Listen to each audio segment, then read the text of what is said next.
Olá, pessoal! Vamos aqui dando sequência ao assunto os ciclos segundo a sabedoria celta. Esse assunto eu dividi em duas partes. A primeira parte, eu vou deixar aqui em cima, foi o vídeo da última quarta-feira. Se vocês não viram, por favor, vão lá e vejam, que é importante para entender um pouco sobre esse povo, sobre o ensinamento desses povos, saber um pouquinho sobre os celtas. Lá no vídeo nós falamos da sua origem, das suas tradições, falamos dos druidas, que são figuras muito importantes na cultura celta, então não deixem de ver. E hoje nós vamos abordar aqui nesse vídeo os ciclos da natureza, no qual os celtas eles tinham esses ciclos como sagrados. Eles faziam todo ano 8 rituais sagrados para celebrar esses ciclos da natureza. Eu fiz aqui, gente, um desenho, tá aqui, ó, roda do tempo. Essa roda do tempo pelos celtas. Isso aqui é o ciclo de um ano, tá? Isso aqui é a representação do ciclo de um ano. E temos aqui representando o solstício aqui de inverno, aqui o solstício de verão, o equinócio de primavera e o equinócio de outono. Então, além desses 4 que são super importantes, e eles que se baseavam nisso através da sua observação da astronomia e como que a natureza se comportava com esses ciclos, além desses 4, eles também comemoravam entre os solstícios e os equinócios. Então também tinha festividade aqui, aqui, aqui e aqui. Mais 4 festividades, inclusive que eles achavam até muito mais importante do que os rituais que eles praticavam nos solstícios e nos equinócios. E, gente, muito das nossas comemorações, das nossas celebrações, nossas festividades, vem dessa cultura celta, vem daqui, dessa tradição. E nós nem imaginamos uma coisa dessa. Porque como os celtas eles foram figuras super importantes na colonização de grande parte da Europa, como nós também fomos colonizados pelos europeus, isso acabou impactando aqui a gente também de alguma forma. E, gente, quando eu for falar sobre isso aqui, uma coisa importante que aqui está a representação de acordo com a visão do hemisfério norte. Porque o hemisfério norte se comporta de uma forma, o hemisfério sul se comporta de outra no que diz as estações do ano, né? Então isso aqui é a representação do hemisfério norte. Até porque os celtas eram do hemisfério norte, então isso foi uma coisa que ficou muito assim, muito forte nessa cultura e acabou passando para a nossa. Tanto que Natal, que é aqui o solstício de inverno deles, para a gente é solstício de verão, mas a gente está fazendo o quê? Montando árvore de Natal, botando algodãozinho para simular neve ali na árvore, esperando o Papai Noel. Todo isso é uma ritualística de inverno. Também aqui, quando a gente fala no equinócio de primavera, para eles, né, para a gente, é o equinócio de outono, a gente está comemorando a Páscoa. A Páscoa é o florescer, tem tudo a ver a simbologia com a primavera. Então, aqui está a representação de acordo com o hemisfério norte, tá bom, gente?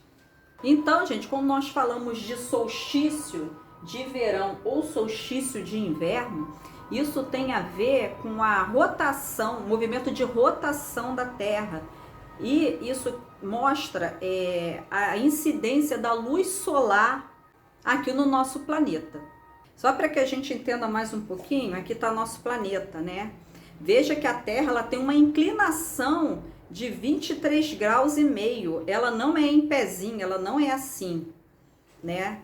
Ela tem essa inclinação. Então, quando o planeta faz esse movimento de rotação em volta do Sol, vamos supor que o Sol está aqui, o Sol é minha mão, né? Você vê que o Sol ele vai incidir mais luz sobre o hemisfério norte e menos luz sobre o hemisfério sul. Então isso que dá origem as estações. É por isso que aqui vai ser verão e aqui vai ser inverno. Aí quando o planeta vai fazendo a rotação, depois ela muda, né? Ela muda de sentido e aí já tem mais sol no hemisfério sul do que no hemisfério norte. Isso aqui é uma explicação básica, mas se vocês tiverem mais dúvidas sobre equinócio, tem muita explicação na internet. Os equinócios, tanto de primavera... e uma coisa importante, antes de vir para cá. No solstício de inverno, a noite ela tem mais duração. É a noite mais longa do ano. E é o dia mais curto do ano. E vice-versa, né? No verão já vai ser o contrário. Vai ser o dia mais longo do ano e a noite mais curta do ano. E os equinócios, né? Que é primavera e outono, eles vão ter exatamente a mesma incidência de luz dos dois lados do planeta. Então os dias eles são iguais. Eles são iguais. Tem 12 horas o dia e 12 horas a noite. Esse é um ponto assim que eu queria mostrar para vocês. Então o Iule, que é o solstício de inverno, foi a primeira grande festividade sazonal dessas tradições antigas. E esse rito ele também é conhecido como Festival das Luzes, porque os povos acostumavam acender tochas, fogueiras, dentro de casa eles acendiam velas. Na Roma, essa festividade era conhecida como Natalis Solis Invictus, que quer dizer nascimento do sol invicto. Porque aqui no solstício acontece uma coisa muito interessante. O sol, ele começa, né? Cada dia ele está numa posição, né?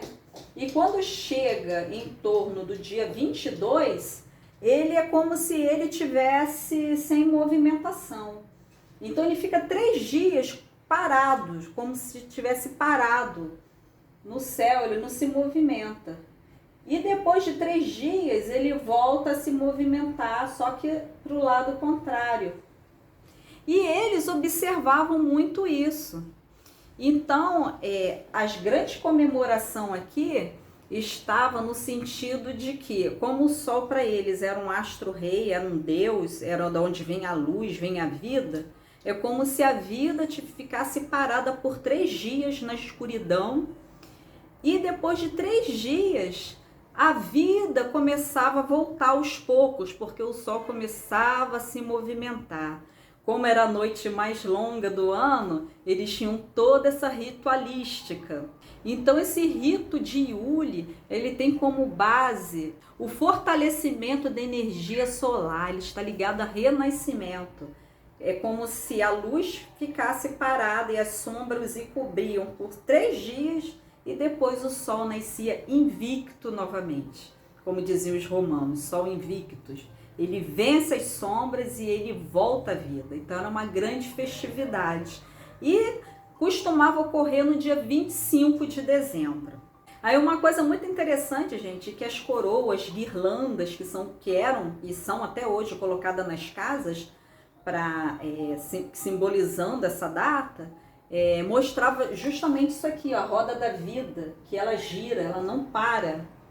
As velas, fogueiras, o fogo representava uma substituição ao sol que por enquanto estava ali. Era como se fosse uma referência para que o sol, a vida, voltasse. Então esse fogo era aceso para dar vida e poder ao sol. A tradição de enfeitar a árvore, né? Isso tudo que é feito na árvore de Natal, essa tradição, eles enfeitavam as árvores, enfeitavam pinheiros, que era uma referência aos bons espíritos, como se estivesse presenteando os elementais da natureza, os espíritos, para que nada lhe faltasse. E a troca de presentes que ocorria naquela época justamente eram trocas de alimento, para que ninguém ficasse passando necessidade num momento em que era tão assim extremo para eles o inverno, porque o inverno no hemisfério norte, né, ele é muito rigoroso, né, e as pessoas, eles mantinham essa tradição. Então aqui a gente pode falar que é o Natal, né, na nossa tradição atual, esse rito, essa festividade. Para nós é o Natal. Depois dessa festividade vinha o Imbolc. O Imbolc geralmente era comemorado em 1º de fevereiro. E Imbolc quer dizer barriga, né, na língua celta, que quer dizer também assim, o nascimento da vida, né, a geração da vida dentro do útero, porque depois que você sai de um longo inverno, a vida ela começa a tomar forma novamente. Então essa festividade aqui, que para eles era bem importante, o Imbolc, simbolizava isso, a volta da vida. Porque após um longo inverno, o sol volta a despertar. Ainda, embora houvesse ainda um grande caminho para percorrer, mas o início da primavera estava bem mais próximo do que aqui. Então eles comemoravam isso, né? Esse ciclo que a gente já está indo para a primavera. Que a primavera, né, o que é? A explosão de vida.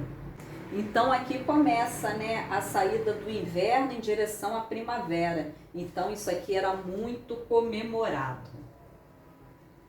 Gente, eu fiz uns desenhozinhos aqui. Isso aqui é um bonequinho de neve, tá? Para simbolizar o inverno. Aqui eu botei umas velas, né, que é para simbolizar essa festividade aqui. Eu não sou muito boa de desenho não, só explicando para vocês que eu esqueci de falar. E, gente, é importante falar que isso aqui pra gente, coincide com o carnaval. Carnaval. Pra gente, o carnaval seria um momento de você entender a dualidade. Nós entendermos um mundo dual. Pra gente saber o que é branco, temos que saber o que é preto.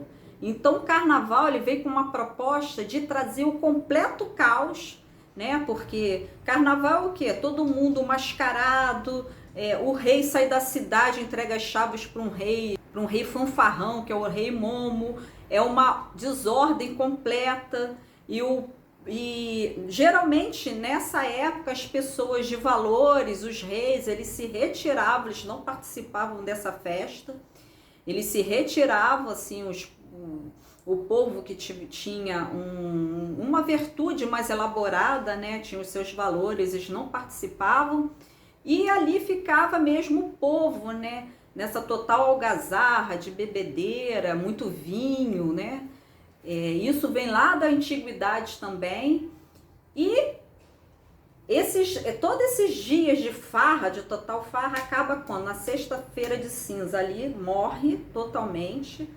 e começa a retomar uma vida para a ordem. Então aqui nós também podemos dizer que é o total caos, né? Nessa época que coincide com o nosso carnaval. Porque nós temos que entender o caos para saber o que é ordem. E logo depois eles comemoram o equinócio de primavera, que ocorre mais ou menos entre o dia 19 e 22 de março, né? Aqui eu coloquei os coelhinhos, ovinhos aqui para representar a Páscoa, a comemoração da Páscoa. Porque o que era a Páscoa para os celtas? O que era essa comemoração de Ostara? Era a primavera, era a vida retornando, brotando, as flores, né, começando a nascer nos campos. Era um bom momento para semear, né, que a terra estava fértil. Então já era mesmo a explosão de vida que já começava a acontecer. E na língua anglo-saxônica, né, no inglês, se fala Easter. Easter vem de Ostara, justamente, que Ostara era uma deusa celta, que ela era representada por uma lebre, e ela significava fertilidade.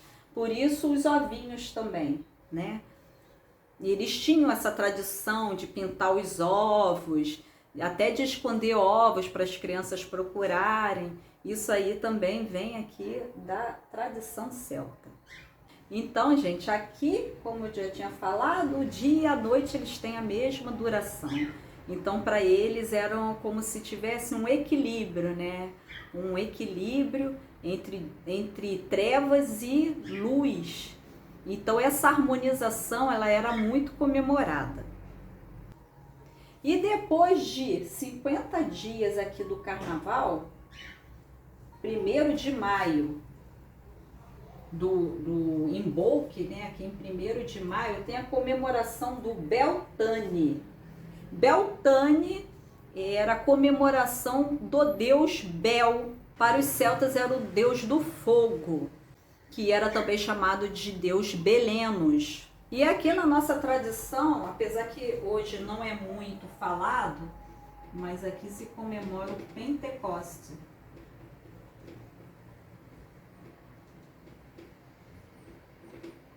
Que também tem a ver com essa tradição. Aqui eu não coloquei, deixa eu colocar aqui, Páscoa. Aqui é o Stara, né? E o Beltane, Pentecoste, era uma tradição aqui que eles comemoravam. Vocês lembram que aqui na Páscoa o homem nasce para a vida? Aqui ele renasce para o espírito, né? Eles tinham a mesma concepção do Pentecoste. O Pentecoste fala que comemora essa data. Por isso que é Pente, de Penta, que é 50 dias depois do carnaval, que é o 5, que já o 5 simboliza já uma comunhão do homem com o espírito. Porque o homem, ele tem o seu quaternário, né? O número 4, ele significa essa evolução. O homem está tentando evoluir até chegar ao 5, né? Então, no seu quaternário, ele tem que desenvolver o corpo mental, o corpo vital, o emocional, o mental, para depois chegar ao espírito, né? E o espírito, muitas vezes, aqui é simbolizado pela estrela de 5 pontas, né? E o Leonardo da Vinci também fez essa representação com o homem vitruviano. O homem vitruviano lembra muito a estrela de 5 pontas, que é esse despertar para o 5º elemento, que é o espírito, que é a vida espiritual.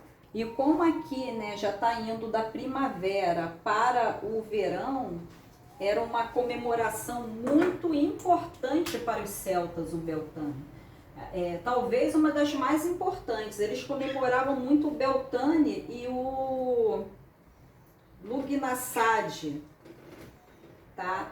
Veja que eram para eles as festividades mais importantes, na verdade. Porque era entre um solstício e um equinócio, era ali entre os dois. Então eles achavam que eram até momentos mais importantes. Eram festividades, eram ritos sagrados que eram muito mais fortes, mais comemorados por eles. Então aqui, como o deus Bel dos celtas era o deus do fogo, aqui eles também acendiam fogueiras. Eles sempre vão acender fogueiras, mas cada época vai ser com uma simbologia diferente.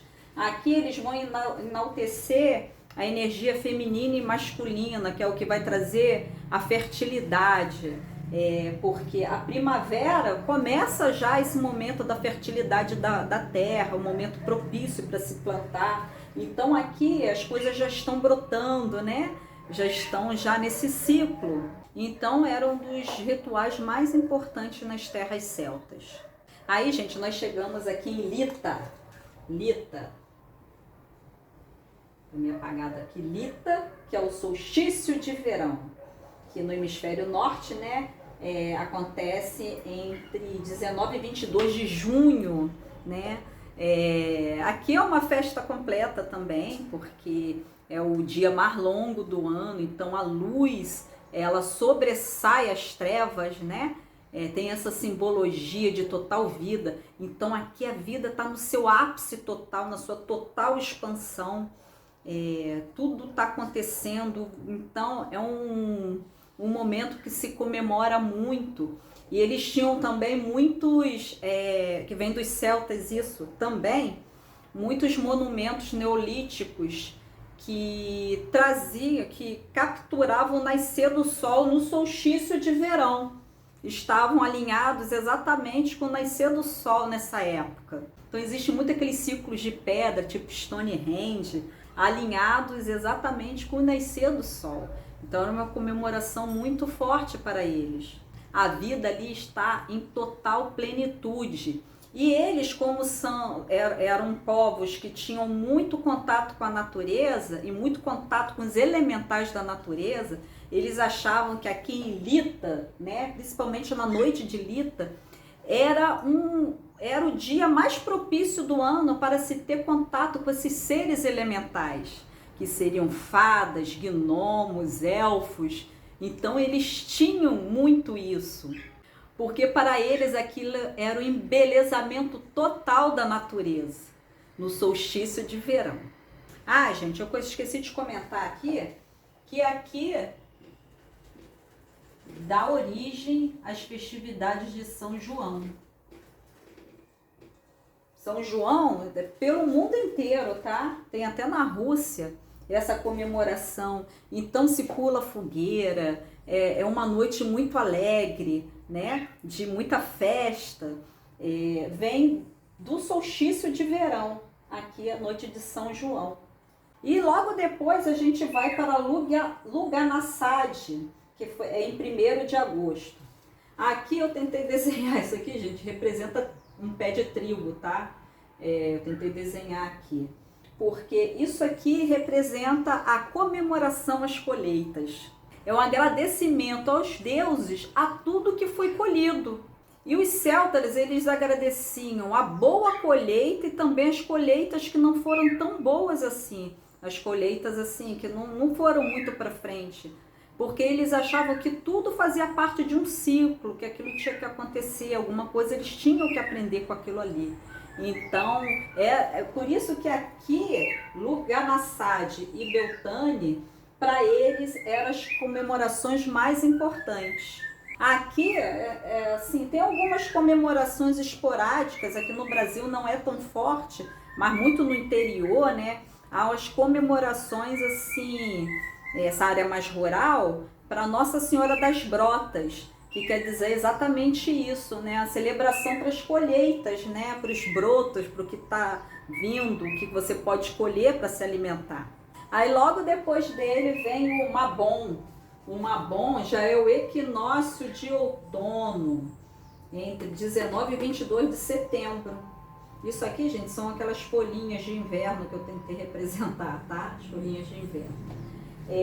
O Mabon, assim como Ostara, o dia e a noite são iguais, têm a mesma duração.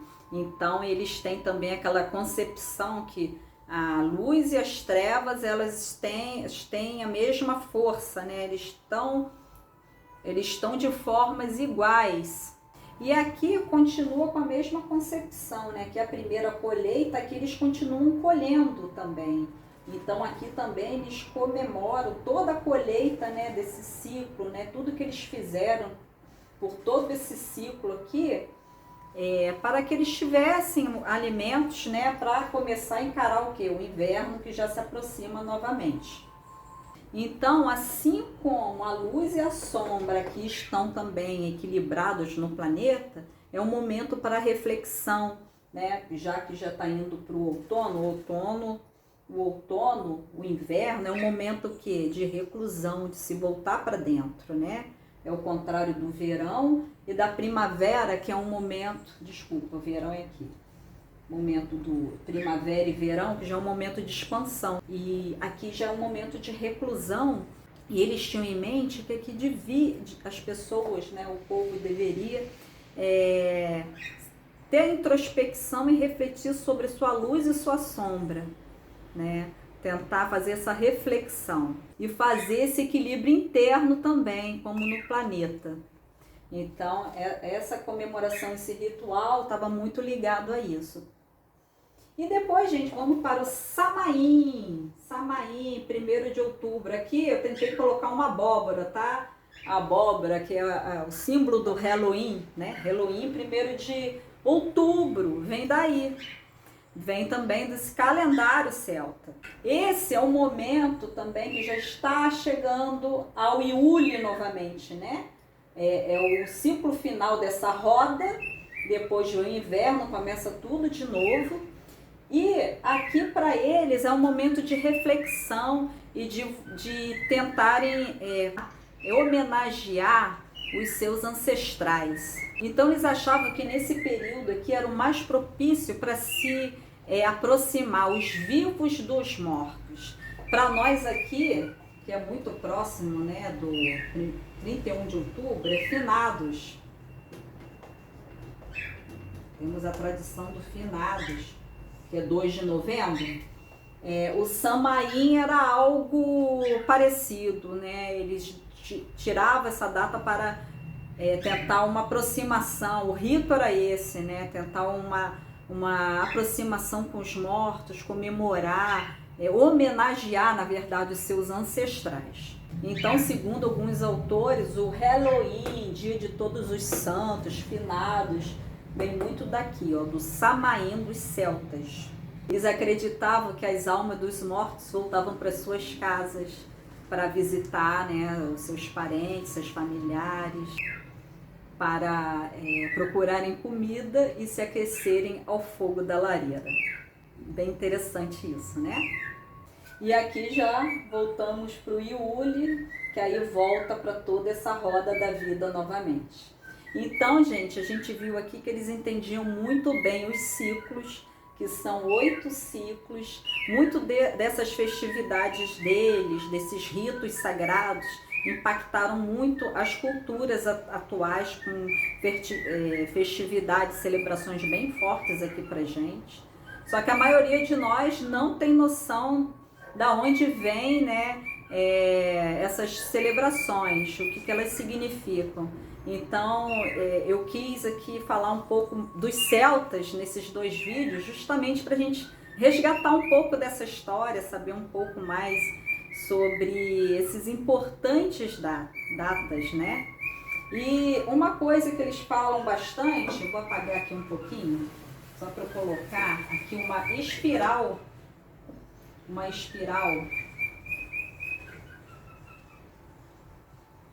Eles entendiam, não tá muito legal não, né, gente? Mas eles entendiam o seguinte: você tá aqui, então você tem uma experiência. Aí a vida corre em um ciclo, você vai estar aqui, você vai passar pela mesma coisa, mas você vai ter uma expectativa diferente, porque você já passou por toda essa caminhada, você vai crescendo, vai se alargando. O mesmo acontece quando você vem aqui, né?